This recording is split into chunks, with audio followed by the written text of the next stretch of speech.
So, hello everybody. Welcome to yet another edition of the Careers with Purpose Summit. I've got to say, I'm so happy to have with me today Denise Brosseau. Now, Denise is CEO of Thought Leadership Lab, and essentially, Denise, what Thought Leadership Lab does is they consult with entrepreneurs, with executives, and leaders on how they can increase their impact, increase their influence, expand their impact, and gain recognition. And Denise works with leaders. She works with leaders to develop a thought leadership culture to increase recruitment and retention, but also to attract customers as well. And the reason I feel so lucky that we have Denise today is because, in essence, what Denise's book, and I'll show you the book just here, and I recommend you get it. Hopefully, it's the right way around. It's the wrong way around, but yeah, it's. I recommend you get this book. Ready to be a thought leader. You can get that on Amazon. And as I said, the reason I'm so excited today to have Denise is because something that J. Cohen Gilbert said when I interviewed him in terms of the sorts of people that purpose-led organizations look to hire. So he talked about smart critical thinkers. He talked about problem-solving ability. He talked about intellectual curiosity, but he also talked about a drive for mastery. And what Denise talks about is essentially in the book and in her role with Thought Leadership Lab, just encapsulates all of that. So Denise, thank you so much for joining us today. Happy to be here. Excellent. Could you just start out, please? Because again, as I said, I've just started reading your book. I don't read books that often, but your book has got me encapsulated and engrossed. And it talks about how you went from being an unknown essentially to be basically, your career skyrocketing. Could you just talk us through how you got from where you were then to where you are now, please? Absolutely. Yeah. So, early career started out trying to figure out what I wanted to be when I grow up, like most of us, and ended up into the technology industry and eventually got an MBA. And then as I stepped out of my MBA, I ended up connecting with this group of amazing women who were starting an organization really trying to address one painful statistic here in the US, which was all about women and venture capital. So at the time when we started, less than 1% of venture capital funding was going to women entrepreneurs. And we just thought, there's something wrong with this picture. So we kind of came together, 5 or 6 of us, most of us had gone to business school together, and we decided to start an organization to address that. And eventually, pretty quickly, I became CEO, my co-founder became chair, and we put a board together, started doing events, still working in the tech industry. And over time, had this opportunity to step out, lead that organization full time, grow it to a number of offices across the US, and make a difference for this question. What is it that's holding women back? What can we do to move forward the education they need, build role models, help them connect to one another, connect them to all the ecosystem partners. And at the same time, I had an opportunity to become what I call an accidental thought leader. So here I am. I've got this platform, this opportunity is in this role to get out and speak to people, speak to the media, get out and really have this bully pulpit on an issue that I care deeply about and be able to showcase these women who were changing the numbers and who were changing the world. And that is what led me to do the work I do today. I really now get that opportunity to help others to do that maybe a little bit less as an accident and more with a plan. Excellent. And tell us a bit more, because I'm really, as I said, I'm intrigued with the book, and it's one of those books that you just, when you start reading it, you hear the children screaming in the background, but you don't want to put it down. It's that That makes me engaging. happy. Um, Yeah, I was really writing a book to my younger self. I was writing the book that I wish I could have picked off the shelf when I was in those early days of this role, because I honestly had no idea what I was doing. I had no idea how important it was to have a crisp message. I had no idea how important it was to build a tribe of others who were challenge, facing that same challenge and addressing it from different perspectives. I had no idea how important it was to use others as my activators and evangelists and mouthpiece for my ideas, not just have it be about me and my small team. And I learned so many things the hard way, and I try now with my clients to teach them better ways, and I learn from them every day. Working with these amazing nonprofit leaders and entrepreneurs and executives, I learned so much about better ways, and now there's so many more tools. So now the book is both a set of steps, 7 steps, but also what are the questions you should be asking yourself? What are the resources? How can you do some of the things that you really need to do to be most effective? And that's the beauty of the book, is that you have lots of authors of books, thought leaders, leaders who write books, but it's very fluffy and very woolly. But this book is it's almost like a workbook. Almost, it tells you the steps. It tells you how, as Denise said, it tells you the questions that you should ask yourself. And I was there thinking to myself, and in fact, we're going to go into a bit later on, the whiff. That Denise talks about. One of my favorite things. I love it. But it's as I said, I'll put a link below so everybody can check it out for themselves. Denise, I mean, from what I've read and from what I've seen of you and from what I've heard in terms of thought leadership, it's these are the ultimate people in terms of finding purpose in work. What are your thoughts on, I suppose, what are the benefits then on achieving that particular, I suppose, milestone in your career? Well, I don't think it's for those other people. I mean, I do think thought leadership is for many, many different people. It isn't for everyone. I'm not going to go that far. But what I find is that it's either a calling, you think about something like Mothers Against Drunk Driving, or you think about major initiatives that were started around some specific girl that was something bad happened to, or a mother or a family member who's had something terrible happen. Black Lives Matter is, one of those initiatives that's really grown out of specific issues and very much in a cause related. But others I think of as thought leaders around changes happening within their city, changes that are happening within their organization, within their company, and they just want to scale that. They see, for example, one of my very first clients was working on this issue of why was her company, which was serving a hugely diverse state, California, why was it all the senior employees were white men over 50? We're not representing and we're not offering opportunities for jobs to people who represent our community. And so she created this program, which is called Power Pathway. It was in the utility industry, which was all about how do we provide a training program that gets people ready for this very big test that they had to take to get into these jobs, and get people who are from disadvantaged communities, veterans, and how do we get them into our job and get them into jobs in our company and get them to really grow? Well, okay, great. Do that in my company, but then you look across the whole utility industry, it's the same problem. What if we took this same program and scaled it? So I think about people like that, change agents who've made a difference in one place and either want to grow it across their company, across their community, across their industry.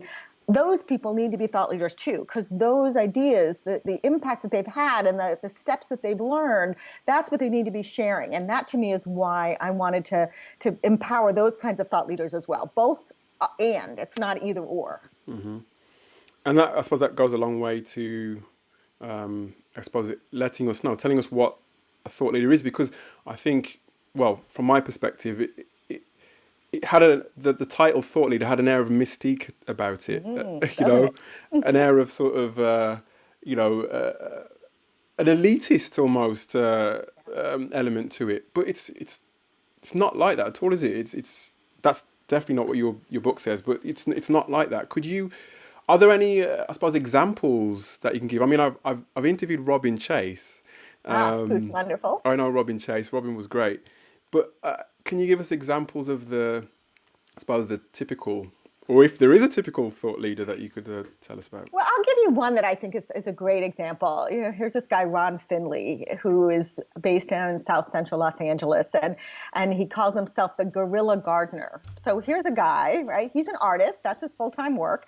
But one day he looks out his window and he's thinking, what if I could just plant a garden in my front yard? So he plants a garden, and not like I would plant a garden where, I might plant one or two flowers. He plants a serious vegetable garden. Well, what happens? A few weeks fast forward, he gets a letter from the city saying, tear your garden out Oh, because wow. that's not your land. That's what they told him. It's city land. And he thought, okay, I live in South Central. There is nothing for miles around about fresh food. We don't have fresh food produce markets. We don't have farmers markets. We have strip malls. And he says, this is wrong. Kids are, we have obesity in this country. We have an enormous amount of challenge with access to food and health. Why are we doing that? So he starts this petition, right? And he gets hundreds of people to sign it. He takes the petition to City Hall and he convinces them that instead of going against him, they should get on board. And they get on board and he gets access to build gardens in behind homeless shelters. He gets access to abandoned lots. And he starts bringing together this whole guerrilla gardener troupe. Okay, great. Made change in his own city. Absolutely wonderful. Well, now let's take it to the next step. What if we could share what we did and what worked in this community and take it more broadly? So he does a TEDx talk, he creates a website, he shares all these tools and what didn't work and what did work. And so now he started a movement, along with many others, about what it takes to do what he's doing and bring access to healthy food to urban communities that are underserved. Like, okay, so I think about somebody like that. That's very different from my story in the utility industry, but both of those people have the same impulse. Like, I want to make change here because what's going on is not okay. And then I want to broaden that. So I think about thought leaders as not somebody who has a Twitter feed and is telling you what they had for lunch. Like, that's complete, nor is it, a CEO of a Fortune 500 company only. I mean, yes, those people need to be good at drawing out the future and envisioning a big, powerful change that needs to take place. But there's also everyday people, you and me kind of people, who believe in what they've done or what is underway, and they just want to make it easier for the next group. They just want to make it faster. They want to share their lessons learned, and that to me is the ultimate difference between a leader and a thought leader. Leaders are leading change. They need followers. Thought leaders are about, how do I scale this? They go from one to one or one to a group to many, and they realize that by empowering many people to capture those ideas and move them forward, that's when real change happens. That's when movements can occur. Sure, that's the big picture, but even just a change across this big organization, you can't do it by yourself. You've got to get others on board. So the steps and the techniques are all about how do you enroll people, how do you think about what's in it for them, et cetera. Well, by the sounds of that, he went off his instinct, off something that's driving him, an impulse that was driving him from inside to make, like you said, make change, make positive change, to share with people. But are there any, I suppose, other typical traits that they, a thought leader might exhibit at all, or is it just that drive? I think the drive is a piece of it, and particularly because these things take time. I think about my own drive to change this number of 1%. I started that initiative 20 plus years ago, and we are only somewhere between 6 and 8%. 20 years, that's not a lot of progress. Some people would say, oh, you went from less than 1 to 6 to 8. Huge change. I don't consider that huge change. I want 50%. So the reason you need passion and commitment is that you need to stick to it, that none of this happens overnight, whether it be Black Lives Matter, whether it be feminism, whether it be whatever, these choice, all of these challenges and challenging changes that need to be underway, whether it be access to healthy food, whether it be change in the utility industry, none of this happens overnight. So if you can have the passion to drive you forward, you're more likely to stick to it, and you're also more likely to, I think, enroll. So I think that's another real trait of people who are thought leaders. They engage in enrolling people and getting people on board with their ideas. I think so. It isn't all about them, and it isn't all about my ego. I'm not doing this to self-aggrandize. I'm doing this, as I say, thought leadership is not about being known. It's about being known for making a difference.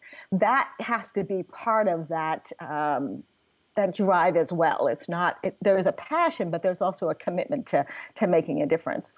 And then I would say the other piece of it is the stick-to-itiveness, the resilience. Like pick yourself up and carry, brush yourself off when people are mean or say no or say this will never happen. Like so many people told me my ideas for starting a venture conference for women were crazy. And all my clients get told in various ways that they're crazy in whatever manner. They never use those words, but they always have some, we've tried that, it can't be done, who are you? You don't know anything, you're not an expert. So they had the outside voices and they had the inside voices. So that resilience as well, to keep going, to be courageous about what you have underway. Well, that's wonderful. In a sense, it sounds like, you know, thought leaders are born, maybe, and not made. I don't know, but No, can I you? don't think so. I think you are made. I mean, I wouldn't say I was born to be a thought leader. I really got a chance. I got a platform. I got a role. I got an opportunity. I got an issue. Those are all reasons that I became a thought leader. For most of my clients, they just feel angry about something, or they feel that they actually have a chance to make a difference about something. They would never, you wouldn't have picked them out from the line of the 2-year-olds or the 5-year-olds as being that they weren't necessarily leaders as children. They weren't necessarily someone that everybody said, oh, she's going to make that difference. Or no. I mean, you think about this Gorilla Gardner guy or my client Vaughn in the utility industry. Some of them probably showed some traits early on that they didn't take no for an answer. But I don't know that you would have necessarily imagined that they would, because some of it's also sometimes opportunity. The fact that I had this job and there was a trend that was happening in the United States at the same time around women's entrepreneurship. The fact that my client in the utility industry was working at the same time as a green jobs initiative that Obama was pushing. So part of this sometimes is, first of all, figuring out those trends and aligning to them, but sometimes it is also about timing. Robin Chase, who you talked about, this terrible situation of all of the challenges for global warming.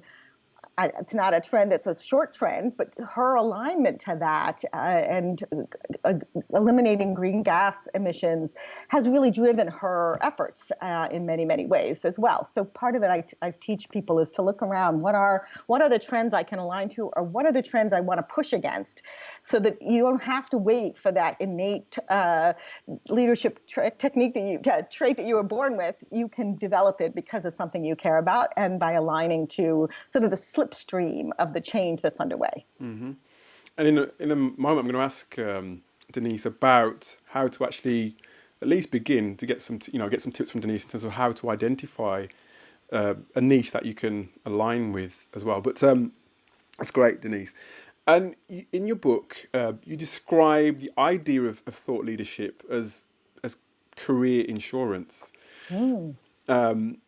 That's great to me, because there's so much uncertainty when it comes to careers and jobs. You never know from one day or 1 month or 1 year to the next how long you might be in a role. But can you tell us what you mean by that, please, Denise? Well, I think about how many types of insurance I own, house insurance and car insurance, right? But nobody ever offered me career insurance. And as I started to work with leaders 8 years ago on this journey from leader to thought leader, what I saw is that these are the people that were getting headhunted. These are the people that people followed. These are into a new job or came to the company to work with them. These are the people that you see that the skills that they have are actually skills you want in your organization. And often they're the skills that others want to be near, So I think of it as career insurance because people want to hire you and they want to promote you and they want you to be the person that they affiliate with. Well, that's the best career insurance you can get, because people are going to recommend you for the next opportunity when the past one falls to pieces, or you're on such a mission to make change that next one might be more apparent to you than if you're just kind of doing the to-do list that's put in front of you by whatever the job is that you just got. I suppose as well that it seems all the people that I know who are, to me at least, who are thought leaders, for example, Aaron Hurst, for example, or Richard Barrett, they all seem to be like ahead of the curve. So they I don't know if it's predictive powers, or I don't know, ability to foresee into the future, but that ability seems to, like you said, like it seems to me anyway, draw people to them because they want to have advice. They want to know what's coming. Is that also part of the idea of career insurance as well? I think it can be. And I'd love to see more of that with folks, because part of what that means is that ability to look around corners. But where does that come from? I mean, you're not born with that. It happens by the fact that you're surrounding yourself by lots of people with new ideas. You're reading, you're going to conferences, you're stepping outside your comfort zone. You're not in your little box of, I'm only going to read the people I agree with. You're getting out to communities and surrounding yourself by people who question you and Oh, challenge you. Denise, I've That lost to you me there. gives you. Are you still there, Denise? I am. You can't hear me? Oh, you're back. The Oh, video stopped sorry. for a minute there. So Oh, the last here thing, I am. can I ask you that question again on what was the question again? It was about seeing around corners. Could you start that bit Yeah, again for me, please? sure. So I don't think that with being a futurist, as it were, or that ability to see around corners, I don't think that's innate. I think that's something we develop. And the way we develop it is by getting out of our comfort zone. So what I love about folks as they develop their thought leadership is it gives them the opportunity to go to new conferences. They start to find people they want to follow that they never knew before. They start to be in conversation, to listen to podcasts, to read new books, to get out of their comfort zone. And what does that go to? I think about Steve Jobs, and what he talked about was that it was all about connecting dots. I think that the only way you see around corners is to be able to start connecting dots that no one else is seeing. Well, the way you do that is you have to have a lot more dots. So the only way we do that is to go out and be curious, to ask lots of questions, to surround ourselves by people who will ask us questions, to read widely and think deeply, and then leaving ourselves time for reflection is another piece. That sense that yes, I can spend time in the shower and little light bulbs might go on, but more light bulbs are going to go on. Like one weekend every few months, I take and I just go away to a friend's little beach cottage. It's a tiny little place, but I just go and I write. And I just try to put together the things that I'm seeing, because in my natural busy life, when I'm on the road, talking to people every day, I don't have that time to reflect. And I think that's an important component. Well, that's wonderful. And for those with the curiosity to want to begin to, I suppose, dip their toe into, eventually taking their own path, Denise, as I said in the book, it's a step-by-step guide on how to do just that. Denise has pointed out 7 steps actually in the process. Denise, could you talk us through those 7 steps in becoming a thought leader, please?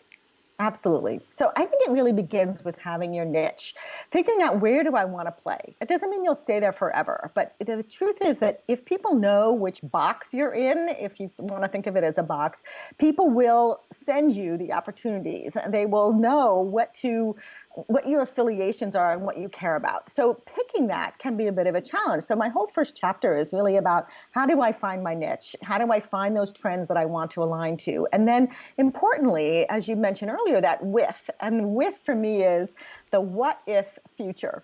I'm scared by that word vision. When people say, what's your vision for the future? People freeze. I'm like, I don't have a vision for the future. So what I try to do to work on instead is like, what if? So for me, what if women had 50% of the venture capital funding in the US? From my first client, it's like, what if the people who worked in the company reflected the community that was around them and the community that company served?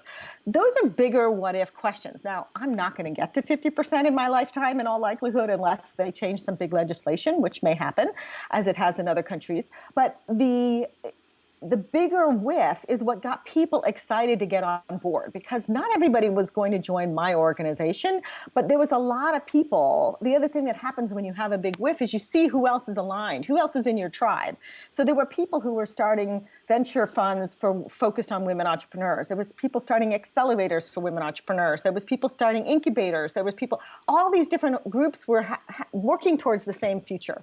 So I encourage people in that very first step to find the niche, find the trends, and find the whiff, because that's where it all begins. So that's sort of step 1.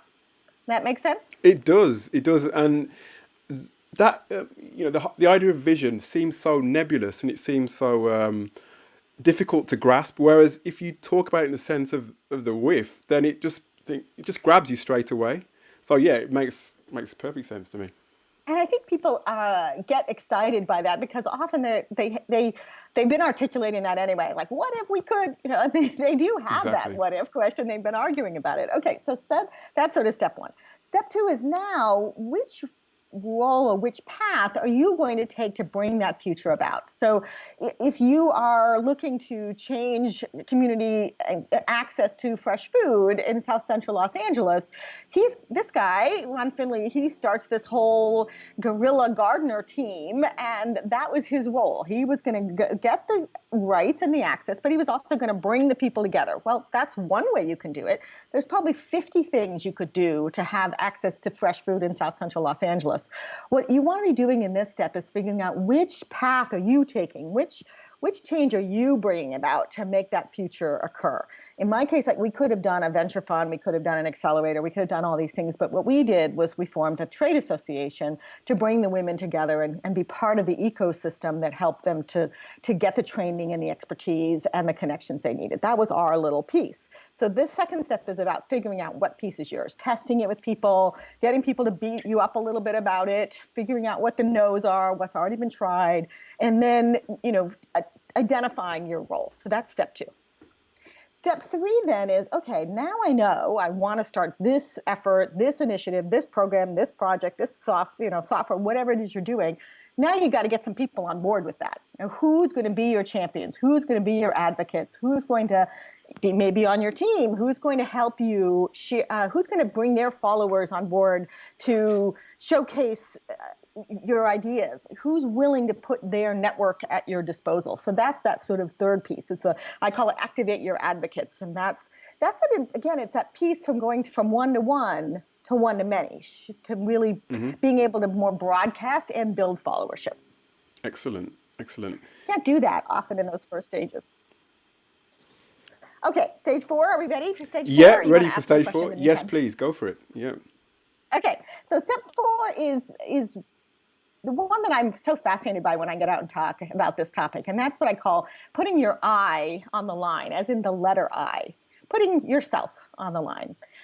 What I see over and over again, no matter who I speak to, no matter which organizations or companies I speak for, or conferences, I speak for communities of all different kinds, ages, backgrounds, cultures, religions, and everybody has something that holds them back. It's either my religion says I shouldn't put myself in the spotlight, my family says I shouldn't, my boss says, my whatever. There's 100 reasons not to step forward, to not take that first step, to not be the one. There's so many voices in our own head and in our own community and in our own family. So this piece is about how do I get over that? How do I get over what one of my clients calls the itty bitty shitty committee? I love that.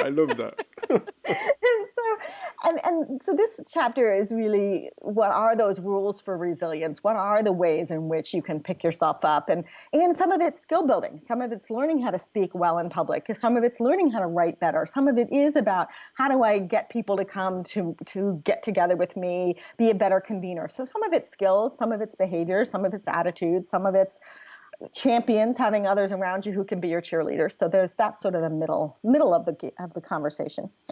The next step is the one I most learned when I was, what I learned most in writing this book, which was the step 5. And step 5 is about codifying your lessons learned. Mm-hmm. This is the difference between that stage of, I'm going to do it, and then I'm going to help others do it. And that's the writing the blueprint, marking down the steps, building the framework, showing others the way. So you start your first initiative, you've hopefully had a little success, you've made a few mistakes, showing others what you did. So that first community garden, that first Power Pathway program, that first company you started, but then getting out and sharing those ideas so that others can follow in your footsteps. Mm-hmm. Does that make sense? It does. It really does. And I just wanted to actually go back slightly to the putting your eye on the line. Just had a quick question about that, because when you're putting yourself out there, you're exposing yourself basically to all sorts of things coming from different directions. And how personally did you build your resilience, build your sort of your shield against against all of that from the itty bitty shitty committee, as you put it. I think it was a couple different pieces for me. One is being in this role. I had, we were building our members and we are building our board. So over time, we had 1,200 members across the U.S. So kind of everywhere I went, there were people who were excited by what we were doing. So spending time with them. Secondly, having this leadership team, both my board and my staff, that were, of course, very aligned. Third, it was finding my tribe, finding these other organizations and individuals, mostly women, but not all, who were working on the same issue, so that I felt like, woohoo, we're in this together, so we could celebrate and so on. But I still had my moments. We had struggles, running out of money when the economy went bad. We had people I had my naysayers. Even after we had things going, we had people who would pick a hole or poke their nose into our business and tell us what we were doing wrong. There are those moments that are hard. And I look back at one of the things that I did by accident that was so valuable. I was doing a new brochure for the organization. And so I sent out to everybody in the community, hey, just tell us one thing that the organization's done for you. So we were maybe 6 or 7 years old by this time. And we got this flood of these lovely personal notes from people, small things and big things that we had helped people do. And I just put them into a folder. We used some of them on the brochure and on the website, but I just stuck them all in a folder. And fast forward a year or two later, when the economy really went on the skids here in the Valley, and I was just having a tough time. I thought with the organization, honestly, we were so close to running out of money. And I remember going into work one day, depressed and upset and just worried. And I remember thinking, what about those letters? And I went and I double clicked on that folder and I opened them and I just started reading, and tears are going down my face as I'm looking at these and I'm saying, okay, this is why I'm doing this. This is what it's all about. This is why I'm here. This is the difference I'm making. And that's why, going back to that quote, it's not about me. It's not about putting this thing on the door. It's about these people and the impact we're having on these women entrepreneurs. That's what I'm here for. And if I can have those letters, so whatever you can do to have your equivalent of those letters, those thank you notes, those keep going pieces, that's what kept me going, honestly, more than anything. Yeah, having those advocates, the support network. I think I've mentioned this before, but a lot of people tend to think that with their career, it's all about going it alone, and it's about doing things alone and achieving this and that. But having that support from professionals, from close companions, from your tribe, from people who just love what you're doing, it sounds like what drove you forward and kept you going. Well, it reminds me of that.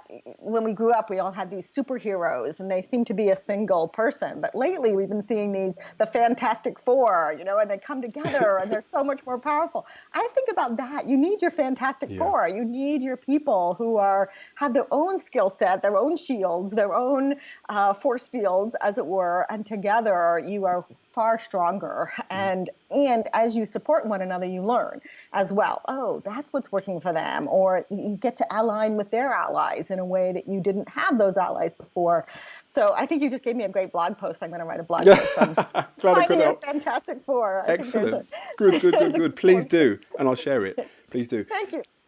And I interrupted you when you were talking about the next step, because that was more around codify. Yeah. Codifying. Write it down.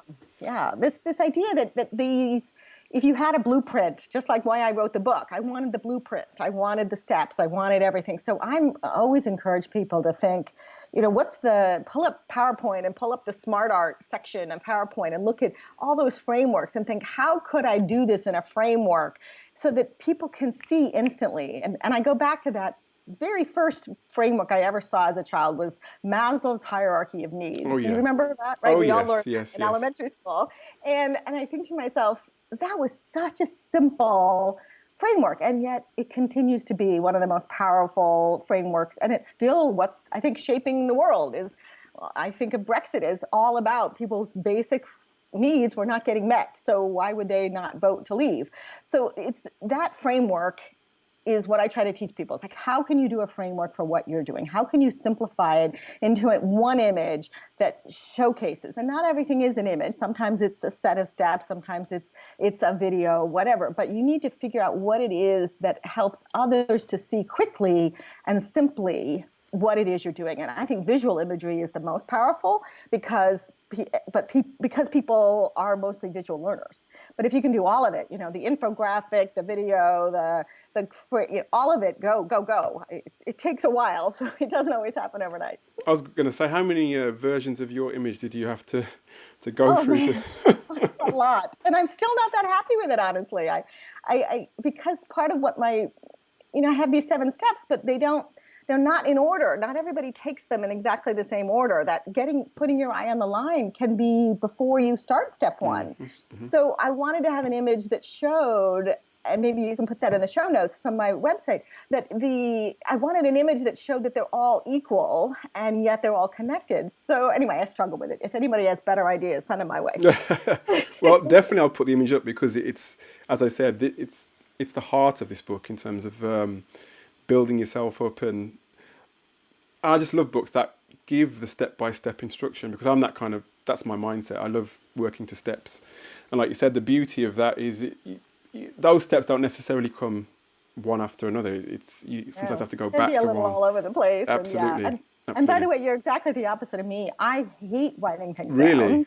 Oh, I'm a startup girl. I want the free open space. I want no manual, no box. No, don't put me in it. I want to be the first. So that was the hardest thing for me writing this book or documenting my ideas, is that I kind of like making it up as I go along. Well, that doesn't help the next person. Mm-hmm, mm-hmm. So I had to get over myself, as it were, and also hire people who did have more of that expertise, because some of us are the ones who love the steps, and some of us are the ones who like to write the steps, and some of us are the ones who don't want any steps. So Absolutely. but we all need each other. Absolutely. But we can all sort of, whether we like steps or we don't like steps, I think we can all sort of engage in and also absorb what an image has to offer. So that's what makes it beautiful. And after codifying, Denise, what comes next for us? So the next step is what I call put yourself on shout. So what do I mean by that? Putting yourself on shout is, how am I going to get the word out about what I'm doing? So am I going to do the TED Talk? Am I going to write a blog? Am I going to do social media? Am I better on video? Am I better in small groups? Am I better convening people and gathering them together around these ideas? Everyone has a different medium that they're comfortable. Unfortunately, there are lots of mediums, and luckily you can develop yourself in each one. But and some of them you don't have permission. So, for example, some of my clients work in the financial services industry. They're not allowed to do social media. Absolutely not. And many of them are not even allowed to blog. But they can convene. They can bring people together. That's a different role as being a thought leader. But if you bring the right people, curate the right group into a room, you can move a lot of stuff forward. So I work with them instead on curating that community. Others, it's absolutely okay to be showcasing through a newsletter or through a set of emails or whatever. So this is the piece, though. And there's more to it than just, okay, I'm going to put myself out there. It's also figuring out who are my audiences? How am I going to hone my message? How am I going to overcome the resistance that's going to happen, that's going to be likely out there? And thinking it through, understanding the pitfalls that may arise. Like Sheryl Sandberg, here she is telling people, lean in. Well, what was her point? Lean in, work harder, step forward to take the bigger roles. Well, not all of us have $1 billion, so we don't, we have 3 kids, 2 kids, whatever she had. And now we're saying you got somebody to take care of those kids, don't you? No. So she didn't understand that pitfall, I don't think, was coming. So I'm always thinking through for my clients and having my clients think for themselves, what's the pitfall that could happen that could trip you up, so that we can prepare now. You're never going to know them all, but there are things like that I think would have been something she could have thought of, was going to be the natural pushback. So that's all in the shout category, is that. And then the last piece of shout, because it's SHOUT, right? The T is, how do you transform individuals into a community? And how do you go from just talking to each person individually as a follower to them being literally a community that's supporting one another? And that, I think, is when it's sort of takes it to another level. Mm-hmm. Wonderful. Where are we at now? Are we on the last? No, that was number 6, was it? That was number 6. So now we're at number 7. Number 7. I always have them written down here because I never want to get them out of order myself. That would be embarrassing. Okay, so the last one's what I call insight, evolution, or revolution. And this is this is a funny chapter because it's got sort of three pieces to it. So piece one is, what are you going to do to scale? And I share a whole bunch of wonderful case studies of people who have scaled their impact and influence, either through a book or through training trainers or through really documenting and showcasing their ideas broadly in a community or bringing lots of organizations together. Anyway, lots of different models. Then the second piece is about measuring. How are you measuring your impact? How do you know that you're making any progress here? For me, we were always measuring that access to venture capital. It was a very easy number. We were also measuring number of companies going public, money raised. We had specific things we were measuring. Now, to be honest, I get excited when I see my definition of thought leadership appearing. So recently, just in the last 2 weeks, I've seen it appear in 3 different places around the internet. Unexpected, surprising places. And like, woohoo! That's my moment. So you want to figure out, what are you measuring? What's success? And then the last piece, I think, is taking care of yourself. One of the things that happens to all of us is that this is a long slog. So if you don't have some refreshment principles and practices in place, whether it be quiet time, which I take on a regular basis, whether it be more sleep, whether it be having a community that you can have quiet time with, or a meditation practice, or what is it? What is it you're doing to take care of yourself on that slog? Because sometimes it's a slog. And if you really are trying to change even a small part of the world, even if just your own company or just your own community, you need to breathe. Absolutely. And I just had a client this past week, she quit because she just burned herself out. And I totally understood. And, we've been talking about this for a while, and she didn't do all the things she knew she should do because too much was occurring. And that's the problem. And I did too. I came so close to complete burnout when I was running my organization that I got to that place where if one more woman entrepreneur walked in my door, I was going to tell them to shut up. That's not me, as you can guess, right? That is a danger for all of us. And so I have a section in that chapter about, if you're going to create a revolution or even evolution, you got to rest along the way. You've got to refresh along the way. And that's a critical component to your success. Denise, thanks so much for giving us the summary of the 7 steps. And people, again, as I said, the more I read the book, the more I listen to you, is the more I want to actually take that I suppose that step into seeing if this is a path for me. And like anything, whether you're, I suppose, taking this path or starting out in your career or transitioning in your career, there's always an issue of, I suppose, finding what you're passionate about. Now, in the book, you talk about, from the perspective of a thought leader, about the process of penning your Venn. Can you describe that process and how it might help you to find your passion? Sure. I thought answering that, what if I bring up the little, I have this little diagram. Please, yeah. Okay, yeah, if you bring it just a bit closer to the... A little closer. Can you see me now? Yes, that's good. That's good. Okay, so you think about it from the perspective of that Venn diagram. Again, one of those early frameworks that we learned as children. And I think about finding your niche as looking at these 3 overlapping circles. So your Venn diagram. And the Venn diagram circles are, what is it you're passionate about? Where do you have credentials, and where do you have expertise? Now, the truth is, when we start, we may have no credentials yet. We may have credentials in an area that's completely not where we want to be doing our work. Credentials can be, absolutely about certificates and degrees, but it also can be about job titles. It can be about the companies we work for. It can be about having accomplished a specific big project or a big initiative. So that's all credentials. But expertise is what are the skills I bring to the table? Can I convene people? Can I showcase good ideas? Do I have skills in the actual area that I'm talking about, whether it be women's leadership or accountancy or whatever your arena is? So that's the skill base, the expertise. And then the third piece, which is this passion, I call it, what are you committed to? So thinking about that for a minute, it's like, there's so many things that we are excited about, and there's so many things that we may be in our work, but there's usually one thing we're committed to making a difference about. And I think that that is where we should start. And then look at those other two things and see, what do I have that aligns to it, that gives me what they call in advertising the reasons to believe. Like, what are the reasons anybody should believe me if I'm the one? Like, thinking about Ron Finley. Here's this guy, he's an artist. Why should anybody believe him about being a gardener? So what was his reason to believe is that he not only had his own garden, but that he had actually convinced people to come on board with his garden. He started this whole community of gardeners.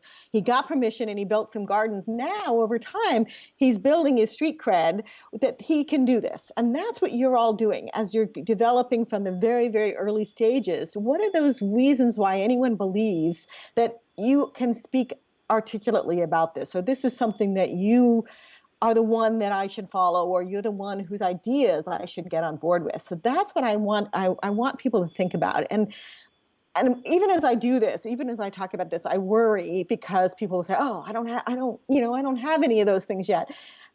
I have talked to people who are in their 20s who have become unbelievable thought leaders and advocates for something as simple as not having pizza that has gluten in it, and then going out and really being this amazing, not only starting a restaurant with non-gluten foods when you have no background, but then becoming this champion for kids for healthy eating. There's a lot of people that you think, wow, she was over here and now she's over here, or vice versa, because some often, bullying comes up, or some tragic thing happens in their community and they want to get engaged with it, or something simple. They become a real expert in a better way to ship a product out the door. They become a real expert in how do you get teams to be more engaged. They may have no credibility and no expertise in those, but it's something they are so passionate about that they build that expertise and credibility over time. So I want people to just understand you can start anywhere, but if you start with something you're committed to, you're more likely to make the progress that will get you to be a voice that others will listen to. And that commitment is just, it's difficult. You've got different things to balance in life, but I think that commitment, and I think there's a need for these kind of people, isn't there? Because these are game-changing, world-changing people, and by the sounds of it, they don't necessarily deliberately go out with the I suppose the purpose to change the world in some cases, but what they do and what they believe has such a real impact that I suppose it has a ripple effect as well, doesn't it? So yeah, and I think about it as we all start as change agents. And if you just start about what's the change I want to bring about in the world, and that is the thing. If you think about it, the image I often use is that little drop in the pond, the first little ripple, and then the second little ripple, and the third little ripple, and we've got a tsunami over time. But that it only happens when there's lots of little ripples, and we can be that first drop. And we can see ourselves as finding others who are also in that same pond with us. That's our tribe. And if we can think in simple terms, it doesn't quite feel as intimidating. But I use this image also in my talks. I use this image of this little kitty cat, little tiny kitten, sitting in front of a giant mirror with this huge lion looking back at him, right? So this little gold cat, this giant gold lion, and he's looking at this going, I'm never going to be that, right? But that is the intimidating. We think I have to be this giant lion. I have to conquer all. No, sometimes we're just the little kitten. But there are days we can wake up, or there's things we can do, or people we can surround ourselves with that allow us to see ourselves as that future lion. And that's what we're walking towards: is that lion vision of ourselves that is the person who's making big change. And that's what I want. We need all these voices. We need all different voices at the table with all those ideas. And I just want to welcome everyone who's listening to this to think that, yes, you can. Yes, excellent. You can. Excellent, excellent. And Denise, what is in the pipeline for you? What can we expect from you? You mentioned a book off air. Yes. Can we talk about the book? Can we? Or well, yeah, I'm just beginning. I'm a few months into my second book, and having written the first one, I'm not sure I ever would have agreed to do a second. That I got a new idea, and now I have to do it. So the first book is this steps. The first is the individual. How does an individual go from leader to thought leader? Thank you. Ready to be a thought leader. So the second book is how do you do it across organizations or in an organization? So how do you create a thought leadership culture? how do you create your whole organization to have this same mentality and to be sharing their expertise and to be building deep thought leadership beyond just the CEO? Or how do you go across organizations to come together to make bigger change happen? So I'm having so much fun interviewing people on this topic. I'm learning a ton. I have no idea the answer. I mean, I don't, with my first book, when I wrote it, I kind of knew I'd been there, I'd done it, I taught other people how to do it, I'd helped other people. Book two, don't know. So I'm kind of rolling up my sleeves. I'm getting all these projects where I'm actually helping teams of people do this and learning the hard way about how hard it is and what's exciting about it and what's fun, as well as learning from companies who've made a few steps. So I was on the phone this morning with this woman, change.org. They're making huge change in the world. And to get a sense from her about how she thinks of herself as a thought leader, but then how does she encourage people across her company, which is global, to be thinking that way and acting that way? And then how do they use their platform to build thought leadership across being change agents? And that's really fun, is to have her talking about how to be change agents for change agents. So anyway, as I said, I'm learning a lot. I always find the learning part of the book really the fun part. It's the writing that can be a bit of a slog. Well, I tell you what, you've sparked more questions in my mind now based on your new book. So maybe when you've written your new book, then I'll read that and hopefully we can get some more Invite me back. questions. Yeah, because just one last point is that I was at a conference, a workshop the other day, which was talking just about what you just said in terms of, trying to I suppose get people to. It's a millennials conference, basically trying to get the engagement between leadership and managers so that everybody's thinking along the same lines, upskilling people, all that sort of thing. So it's not easy work. it doesn't sound like it, but it sounds like your book could be a solution to that. That's my hope. We'll be looking out. Right? We'll be looking out for it. All in 7 steps. That's my hope. Excellent. All right. Well, it was really fun to talk with you today, and thank you for the opportunity. Thanks so much, Denise, and we'll be looking out for your new book. Thanks so much. Take care. Take care. Bye-bye. Bye.